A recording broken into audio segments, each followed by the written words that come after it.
Hello दोस्तों, welcome to ईकी।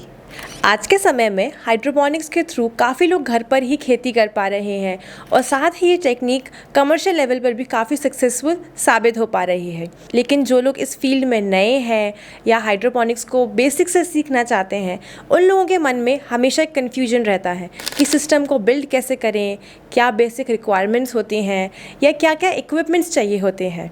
तो आज के वीडियो में हम आपको यही सब बताएंगे कि एक बेसिक हाइड्रोपोनिक सिस्टम को बिल्ड करने के लिए आपको क्या क्या इक्विपमेंट्स रिक्वायर्ड होते हैं। और इसी के साथ ये वीडियो हमारे बिगनर्स गाइड टू हाइड्रोपोनिक्स का 4th वीडियो है। तो अगर आपने पुराने वीडियोस नहीं देखे हैं तो अभी चैनल को सब्सक्राइब करके वीडियोस को चेकआउट करें। इस पूरे कोर्स में हम हाइड्रोपोनिक्स की हिस्ट्री से लेकर उसके अलग अलग टाइप्स, उसके एडवांटेजेस और एक बेसिक सिस्टम को कैसे तैयार करते हैं, ये सब टॉपिक्स कवर करने वाले हैं। तो चैनल को सब्सक्राइब करना ना भूलें।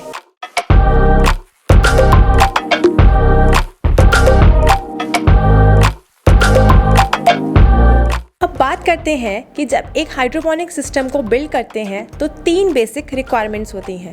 सबसे पहला होता है एक कंटेनर, फिर चाहिए होता है पानी और लास्ट में चाहिए होता है एक प्लांट यानी कि सीड या सीडलिंग। अगर सबसे पहले हम कंटेनर को ढंग से समझें तो कंटेनर की रिक्वायरमेंट इसीलिए होती है क्योंकि इसी में हमारे प्लांट और न्यूट्रिएंट सॉल्यूशन एक साथ होल्ड किए जाते हैं। ये कंटेनर काफ़ी अलग अलग टाइप के बनाए जा सकते हैं, जैसे कि बेसिकली पीवीसी पाइप के हो सकते हैं, कोई प्लास्टिक का चैम्बर हो सकता है, प्लास्टिक कंटेनर हो सकता है, कोई प्लास्टिक के ग्रो बैग्स हो सकते हैं, कोई प्रॉपर्ली डिज़ाइंड चैम्बर्स भी हो सकते हैं। इनफैक्ट इन कंटेनर्स को हम हमारी रिक्वायरमेंट्स यानी कि क्रॉप को कितनी ग्रोइंग रिक्वायरमेंट्स हैं उस स्पेस के हिसाब से भी डिज़ाइन कर सकते हैं और ऐसे मटेरियल के साथ भी बना सकते हैं जिससे क्रॉप्स या रूट्स को ग्रो करने के लिए एकदम आइडियल ग्रोइंग कंडीशंस मिले। अब हम अगली रिक्वायरमेंट को समझते हैं जो कि है पानी। हाइड्रोपोनिक्स में पानी के थ्रू ही क्रॉप्स तक न्यूट्रिशन पहुंच पाता है।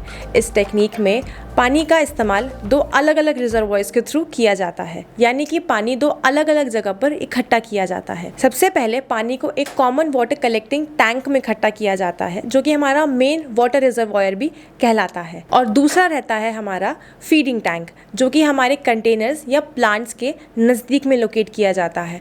जो हमारा न्यूट्रिशन होता है वो हमारे मेन वाटर रिजर्वॉयर में ही डाल दिया जाता है और उसके बाद कनेक्टिंग सिस्टम से होता हुआ वो हमारे फीडिंग टैंक्स तक आता है और उसके बाद वहाँ से चैम्बर्स या कंटेनर्स तक सप्लाई किया जाता है। अब नेक्स्ट आता है हमारा प्लांट या सीड या सीडलिंग।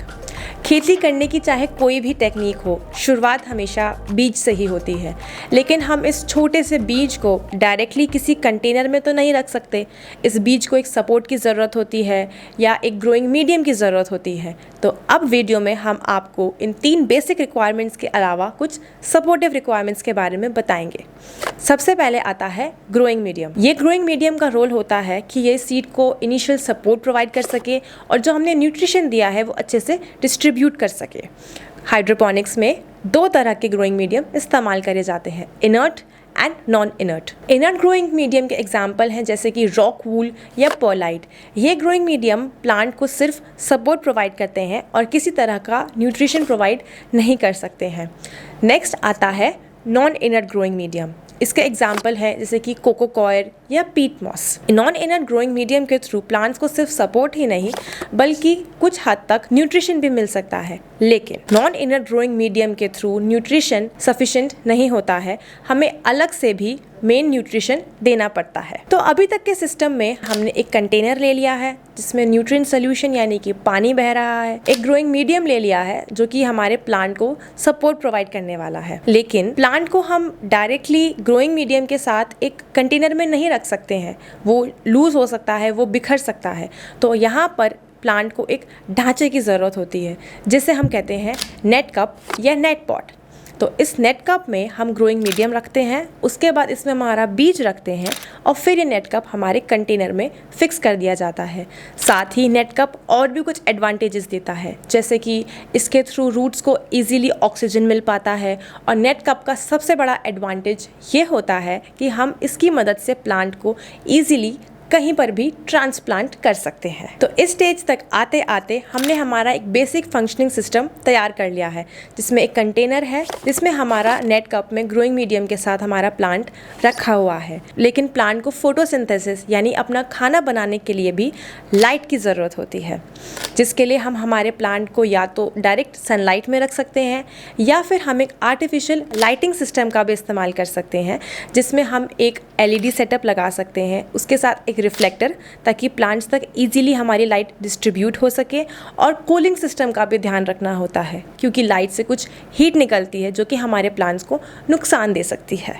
लाइट के साथ साथ प्लांट को ऑक्सीजन की ज़रूरत भी पड़ती है, तो इसके लिए आप अपने सिस्टम में एयर पंप्स का इस्तेमाल भी कर सकते हैं, या फिर अगर आप अपने कॉमन वाटर कलेक्टिंग रिजर्वॉयर को थोड़ा सा हाइट पर बिल्ड करते हैं, तो जब पानी हाइट से फीडिंग टैंक में गिरता है तो उस दौरान ही उसमें ऑक्सीजन मिल जाती है और प्लांट तक ऑक्सीजन डायरेक्टली भी पहुँच सकती है। तो अभी तक के हमने हमारे बेसिक हाइड्रोपोनिक सिस्टम में काफ़ी सारे इक्विपमेंट्स लगा दिए हैं, लेकिन कई बार इतने सारे इक्विपमेंट्स लगाने की वजह से पूरे सिस्टम का टेम्परेचर बढ़ जाता है।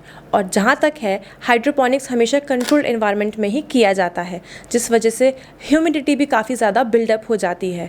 तो हमें हमारे सिस्टम में कूलिंग का भी ध्यान रखना होता है, जिसके लिए हम कूलिंग पैड्स या नॉर्मल कूलर्स भी लगा सकते हैं और कुछ सर्कुलेशन फैंस भी लगाने होते हैं, ताकि एयर हर समय सर्कुलेट हो पाए और ह्यूमिडिटी ना बन पाए। और लास्टली, पूरा सिस्टम सही से फंक्शनिंग कर पाए, पूरी ग्रोइंग साइकिल में कोई प्रॉब्लम ना आए, इसलिए हमें टाइमली मॉनिटरिंग भी करनी होती है।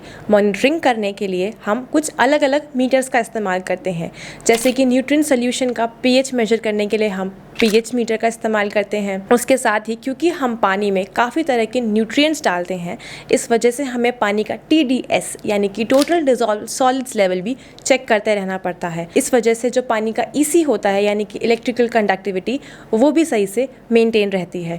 इसके अलावा पूरे सिस्टम का टेम्परेचर और ह्यूमिडिटी मेंटेन करने के लिए भी फार्म में या आप अपने नॉर्मल बेसिक स्केल पर भी अलग अलग थर्मामीटर्स या ह्यूमिडिटी कंट्रोल मीटर्स लगाने होते हैं। तो ये है वो सारे बेसिक रिक्वायरमेंट्स जिनकी मदद से आप अपना एक fully functional hydroponic system build कर सकते हैं।